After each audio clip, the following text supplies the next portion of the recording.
अस्सलाम वालेकुम traders. ICT course के लेक्चर नंबर 3 में आपको खुश आमदीद और मैं हूं आपका कोच रियाज हुसैन।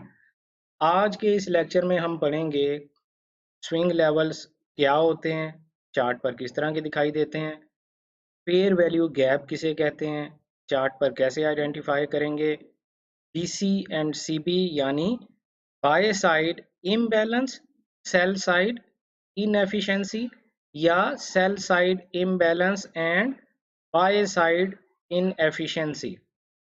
बीपीआर मतलब बैलेंस प्राइस रेंज क्या होती है, लिक्विडिटी वाइड किसे कहते हैं, वॉल्यूम इम्बैलेंस क्या होता है आईसीटी की दुनिया में, और सबसे एंड में फिर हम ये देखेंगे कि कौन सा फेयर वैल्यू गैप ट्रेडिंग करने के लिए सबसे ज़्यादा इम्पोर्टेंट होता है। तो शुरू करते हैं अपने लेक्चर को। सबसे पहले हम शुरू करते हैं कि स्विंग लेवल क्या होता है। देखें, स्विंग लेवल एक ऐसे चार्ट के ऊपर एक ऐसे पॉइंट को कहते हैं। अगर मैंने स्विंग लो ढूंढना है तो उसके लिए शर्त क्या है, चार्ट के ऊपर कोई ऐसी कैंडल बने जिसके लेफ्ट साइड पर एक कैंडल ऊपर हो और राइट साइड पर एक कैंडल ऊपर हो विक समेत। ये हम कंसीडर कर रहे हैं कि ये इस राइट साइड वाली कैंडल की विक है, ये लेफ्ट साइड वाली कैंडल की विक है, और ये बॉटम जो सबसे नीचे कैंडल है ये उसकी वीक है। तो इसको हम क्या कंसीडर करेंगे, ये हमारा स्विंग लो पॉइंट है। प्राइस एक्शन में आप ये देखते थे कि दो कैंडल्स लेफ्ट पे ऊपर, दो कैंडल्स राइट पे ऊपर, लेकिन आईसीटी की दुनिया में ऐसा नहीं होता है। इसी तरह से ये स्विंग लो आपने देखा, स्विंग हाई क्या होगा कि चार्ट के ऊपर कोई ऐसी कैंडल बन जाए जिससे एक कैंडल लेफ्ट साइड पे नीचे हो और एक कैंडल राइट साइड पर नीचे हो विक समेत। ये विक्स हैं, बॉडीज नहीं है। किसी कैंडल की कई दफ़ा बॉडी ही होती है, वीक नहीं होती, तो इसको हम बॉडी को हाईएस्ट पॉइंट कंसिडर करेंगे। लेकिन अगर बॉडी यहाँ पर क्लोज हो रही है, यहाँ पर क्लोज हो रही है, वीक थोड़ी सी ऊपर है, तो फिर हम हाईएस्ट पॉइंट को, कैंडल्स के हाईएस्ट पॉइंट को लेते हैं, चाहे वो बॉडी हो चाहे वो वीक हो। तो ये जो हमारा लेवल बनेगा चार्ट के ऊपर, ये स्विंग हाई बनेगा। ये जो स्विंग लेवल्स होते हैं, ये स्विंग लेवल्स हमें मदद देते हैं आईसीटी की दुनिया में पुल बैक्स फाइंड करने में। हम हर पुल बैक लेवल को स्विंग लेवल की कैटेगरी पे फॉल करके पहले देखेंगे कि क्या वो पुल बैक जो है स्विंग लो या स्विंग हाई है। अगर वो स्विंग लो या स्विंग हाई की डेफिनेशन पे पूरा उतरता है तो हम इस पुल बैक को पुल बैक मानेंगे, चाहे वो पुल बैक एक इनसाइड बार ही क्यों ना हो।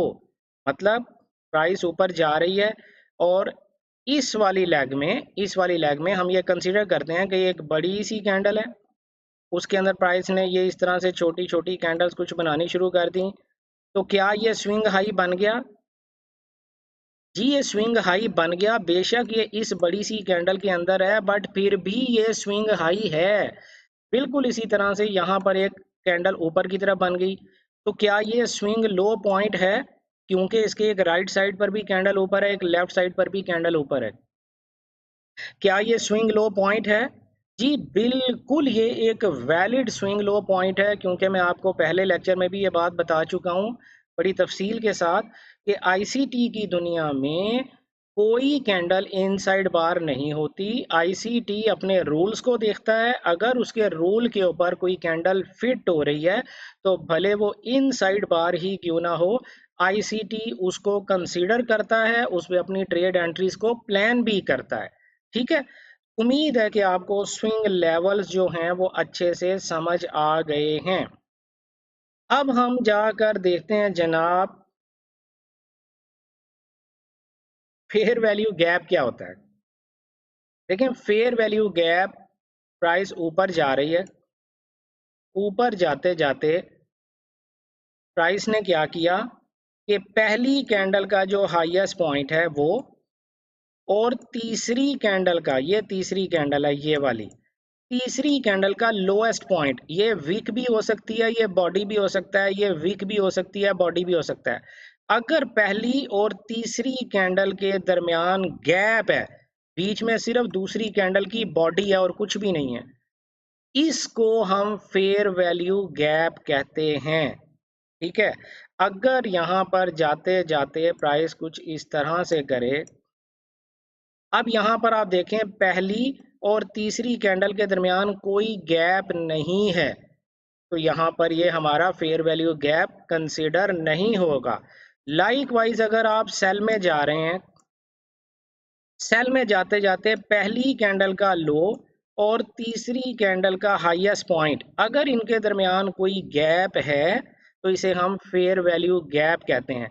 आईसीटी की दुनिया में फेयर वैल्यू गैप्स जो हैं वो बहुत स्ट्रॉन्ग मैग्नेट होते हैं प्राइस को अपनी तरफ खींचने के लिए, और प्राइस जितने भी फेयर वैल्यू गैप्स बनाती है वो आज उनको फिल करे, आधे घंटे बाद फिल करे, 5 मिनट बाद फिल करे, या 5 महीनों बाद फिल करे, depending on the time frame कि आप किस टाइम फ्रेम में काम कर रहे हैं।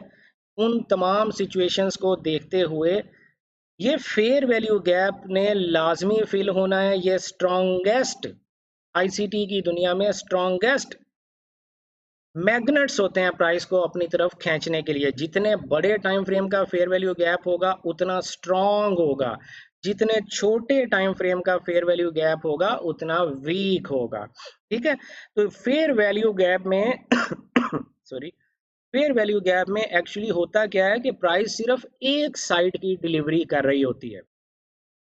यहाँ पर सेल जा रही है तो सिर्फ सेलर्स डिलीवरी कर रहे हैं। ये गैप इसलिए आया कि यहाँ पर बायर्स जो है वो प्राइस को डिलीवर करने में नाकाम हो गए हैं, तो कभी ना कभी वो इस गैप को फिल करने के लिए ज़रूर आएंगे ताकि यहाँ पर प्राइस की डिलीवरी को इक्वलाइज किया जा सके। ठीक है, इसी तरह से बाय साइड, ये जो हमारा है bye side imbalance, sell side inefficiency. Fair value gap में आप देखें कि प्राइस कहाँ जा रही है, अप ट्रेंड में जा रही है, इस एग्जांपल में ऊपर जा रही है ना, तो यहाँ पर जो इम्बैलेंस आएगा वो बाय साइड का इम्बैलेंस है और सेलर यहाँ पे इनएफिशिएंट रहे हैं प्राइस को डिलीवर करने में, वो यहाँ पर इनएफिशिएंट रहे हैं। तो इसीलिए अगर आपको प्राइस अप डायरेक्शन में जा रही है और वहां जाते जाते कोई फेयर वैल्यू गैप दे तो हम उसे bye side imbalance, sell side inefficiency कहते हैं।